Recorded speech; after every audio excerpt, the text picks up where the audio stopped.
I think she just received it too. Right. There's a story you'd done in the news, Bree, about this IBEW protest and the federal contract that was awarded to the company out of Texas.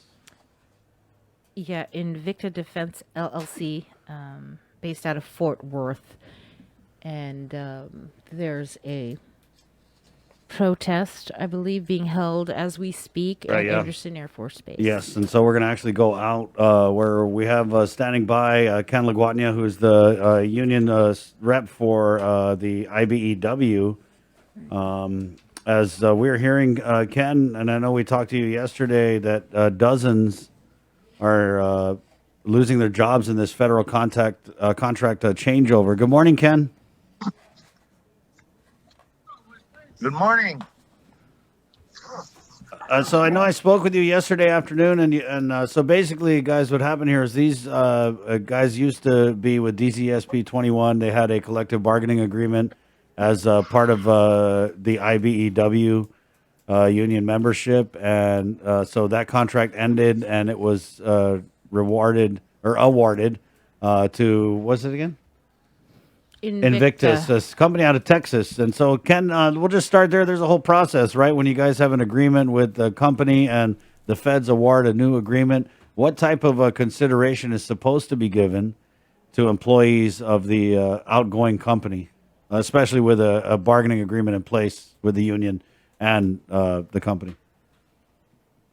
Well, in contract bargaining agreement, I provided them the list of employees that have been working out there, some as long as 20 years, or 18, 19 years. And with their classification, their wage rate, and their time in service, that's the first time. And then it seemed like they didn't really utilize or respond on it. So I sent them another one.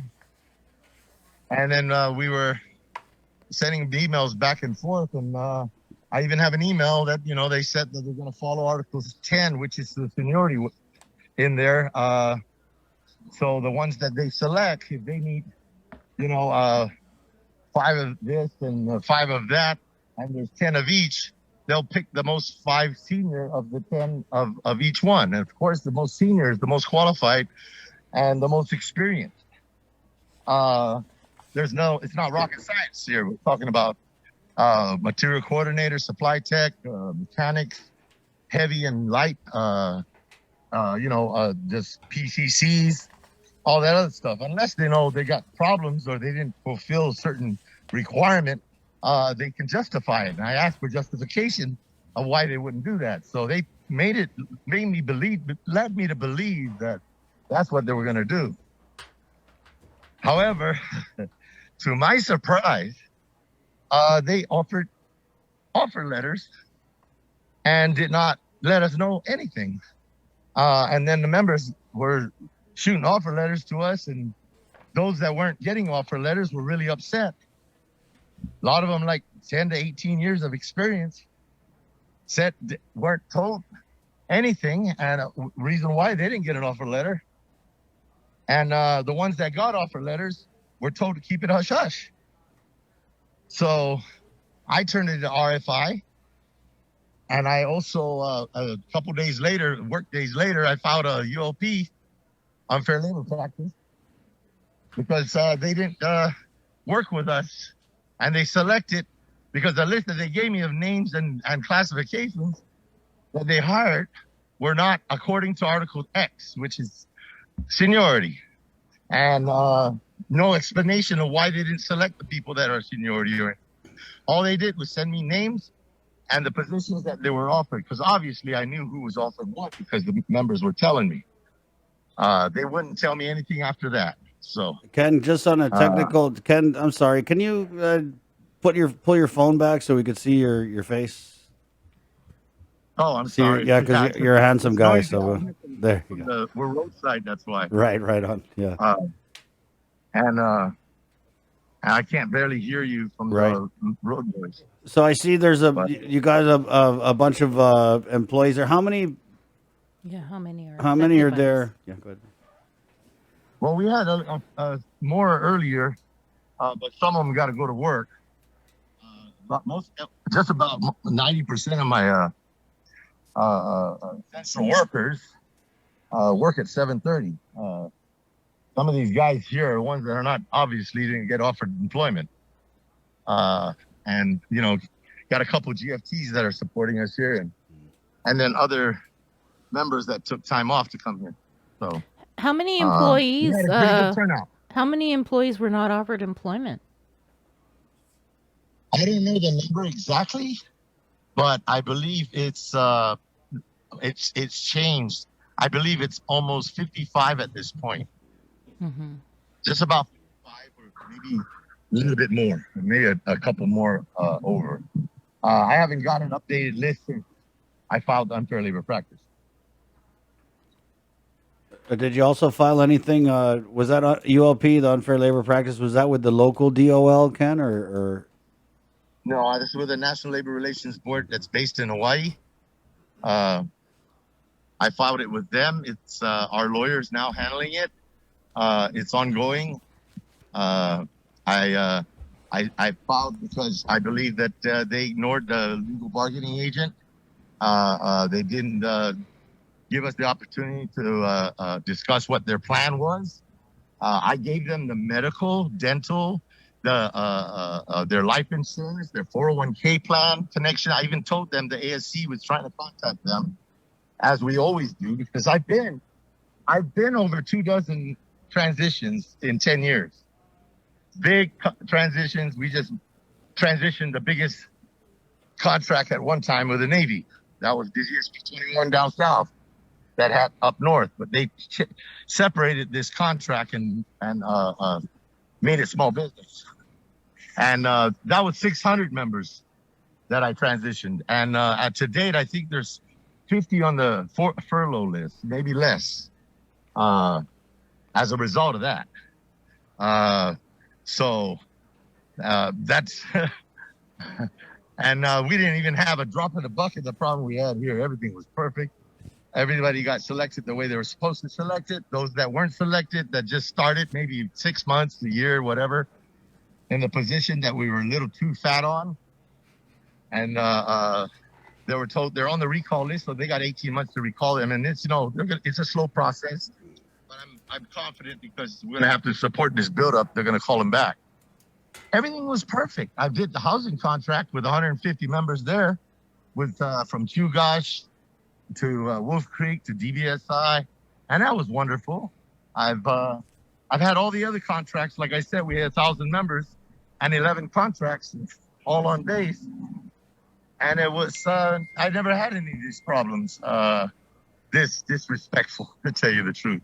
So I didn't expect it, and I guess this is the first. But I want to stand not only for these guys that are not working today, but even for those guys that are working. If they're going to treat workers and treat us that way, what more are they going to keep doing as they take over and they start working the contract? And I also want to send a message to let everybody know that you can't do that to our people, man. This is Guam. We got a culture here, a culture of respect. Workers' rights are human rights, man.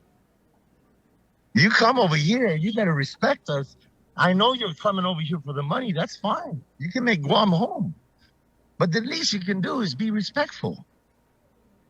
Follow the rules and knock on the door before you come in. Don't kick it in because you think it's your home now. Mm-hmm. What conversations have you had with I'm very distraught by it, but anyway. What conversations have you had with Invicta? I got to get in. I'm going to start filing more grievances. We got class action grievance we're filing. There's a lot of stuff that these guys are going to end up going through on litigation, trying to iron out and let the NLRB or DOL, anybody else decide anything more. The guys that know what they're doing decide what's the result of this. Meanwhile, I'm doing what this little guy can do. Gather them up and protest and let them know that that's not right. And it's not too late to fix it. Yeah. We can fix it. So just do the right thing. And I'm not saying people are going to lose jobs. That's not the problem. I know if they cut down, they're going to have to lose some jobs. I didn't, but right now, they didn't talk to us. We don't know what their plan is. So we're fighting for every single job and every single member that's there right now. Okay. Until then. So you said you have not had any conversations with Invicta? No conversations at all since, right. Email correspondences back and forth? Nothing? No, I would send them another RFI, request for information. Mm-hmm. He'd say he received it. That's it. Mm-hmm. That's about the extent of our conversation. Since the lawyers have taken it over a little over a week now, for a week and a half, they didn't make the selections. The decision of the protest and them to go forward, I had to call the contracting officer to find out if the if they were mobilized to start the contract after the protest was over. And they told me that on February 10th, I believe it was, that they got the go ahead to start doing things. They never contacted me. So I contacted them. And then they waited till March, first part of March, before they started giving us and making us believe that they're going to cooperate with Article 10, which I have on paper, by the way. Okay. And everything was going to be just fine. They even signed a bridge agreement from the Invicta Defense LLC, and all subcontractors signed a bridge agreement taking over the CBA as well. I made sure that they did that, so we're on the same page, and they did. We all signed, sealed, and delivered, fully executed documents. Then I says, when are you guys going to send me a list before you give offer letters so I can review and find out and know the plan of our medical benefits and everything else? And they didn't say anything to us. The only thing that they did was about over 2 weeks ago is they got the one department that they're picking up. Most of the guys, all the guys, except they're downgrading a lot of they gave offer letters to. That's who they started with. They waited till transportation and mechanic shop, which has the big bulk of the workers, at least 100 of them, 100 or so. And they worked on that. When they gave the offer letters, they told them the instructions to keep it quiet. And then, I turned around and I put an RFI out there, and I told them I'm going to file unfair taxes unless you provide me the list and all that. I still tried to help them and try to work with them. I even gave them a list of what I thought was proper way to select. That way, if you do need people and you need to help workers to come back, it's only the right thing to do to go to that same list of layoffs or furloughs and recall them by classification that every time you need one. If you got one sick mechanic that's missing and he's not working anymore, or whatever the case is, or somebody that quit that's a material coordinator, all you got to do is go the reverse order of what I presented. And then hire the next senior guy that's on the recall list that was furloughed because you don't need him in that same classification. Everything would have been perfect, just like everything I've done more than 24 times here on this island. Mm-hmm. I noticed in your release, you mentioned that you presented the governor and senators with documents. Have you heard a response from them? I presented the office with some of the information that I was working on, and and a letter too of what the whole scenario. The governor's office, I sat down and I told them my story, mm-hmm. and talked to them, and then later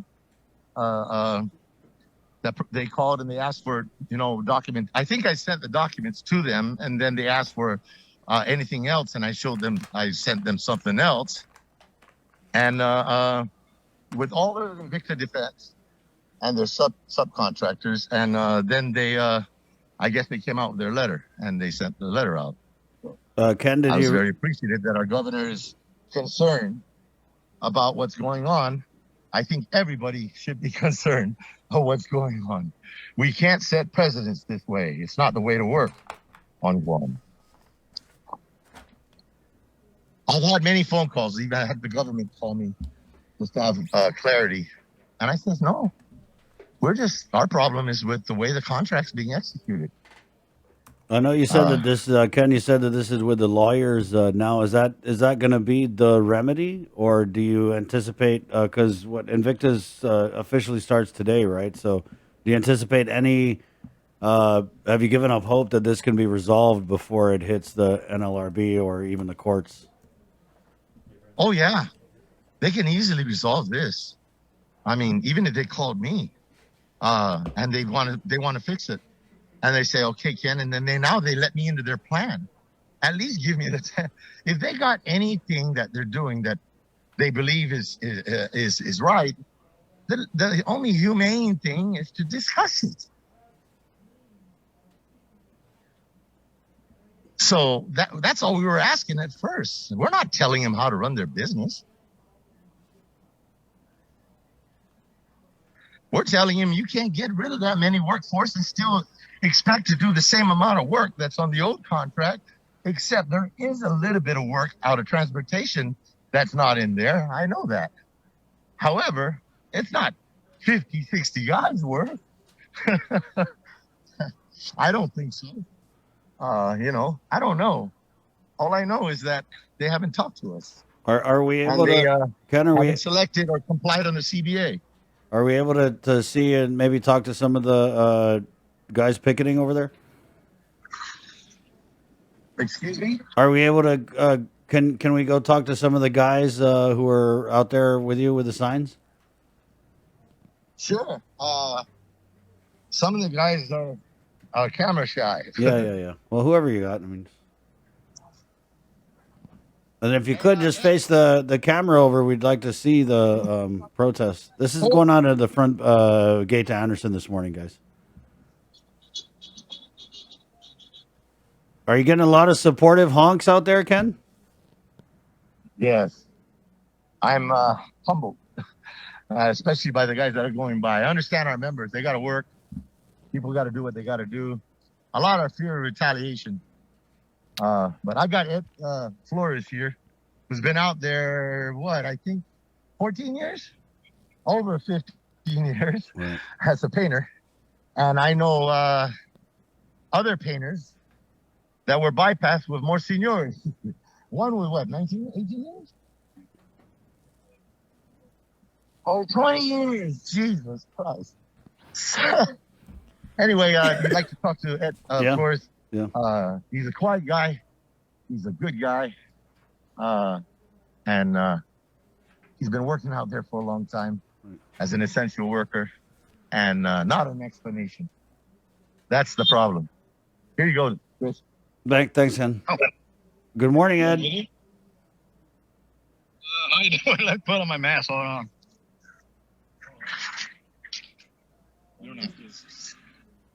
Okay.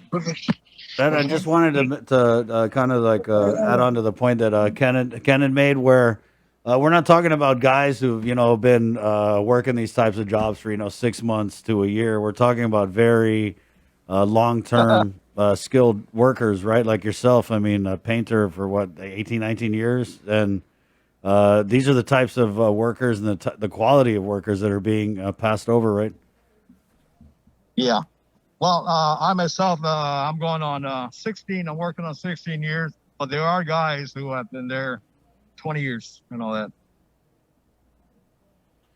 And I wanted to ask, because this is $1 billion buildup, right? And we're getting a lot of contracts, and That's true. To see our people, our workers getting treated like this, I think that we got to make a statement to keep it from happening again. So how crucial is this action that you guys are taking this morning? Damn. I'm sorry, Chris. I'm having problems with the phone, hearing exactly what he's saying. Right. So this is crucial. I mean, with the $1 billion buildup, we want to keep this from happening again. So how important is it for you guys to get the support you need to kind of stop this before it becomes common practice? I don't know exactly everything about what's going on now, but from what I do know, something illegal, I believe, has been gone down. So we're here to try to right that wrong. Were you anticipating a job with Invicta? Yeah, I've been here with a lot of other companies, and they would hire just a few testing the waters to see exactly how many guys should be coming back, and usually they'll all come back because the workload is huge up here. So they discover that they need more than what they hired in the first place. But with Invicta, with my shop, only one was picked up in the beginning, and everybody was shocked. How is one gonna handle the shop here? Yeah, it's a bit strange with this company that's presently in.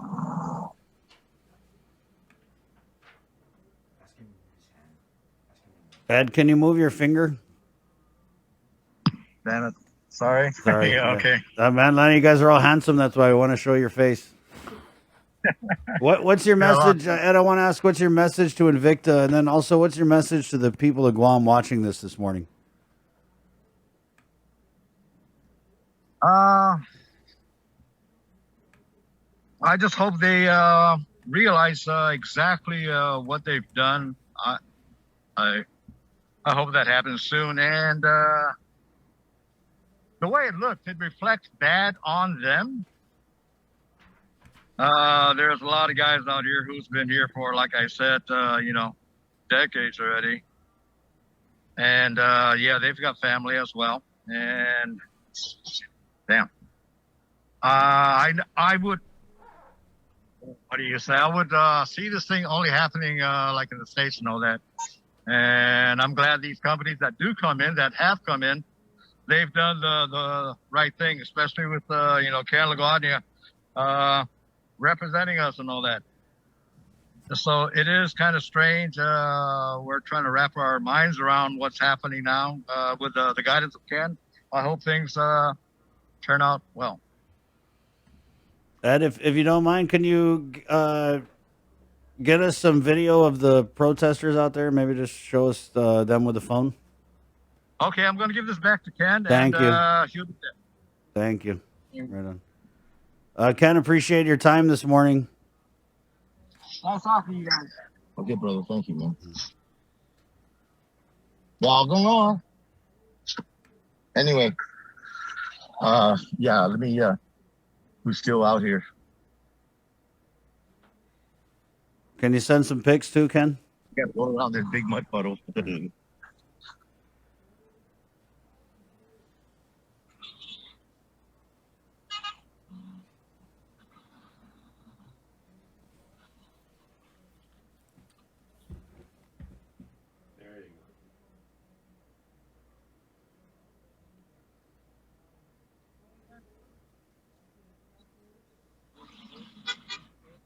Again, you're looking at the protest that's being held right now over at the front gate of Anderson Air Force Base. A protest is being held by union members IBEW 1260.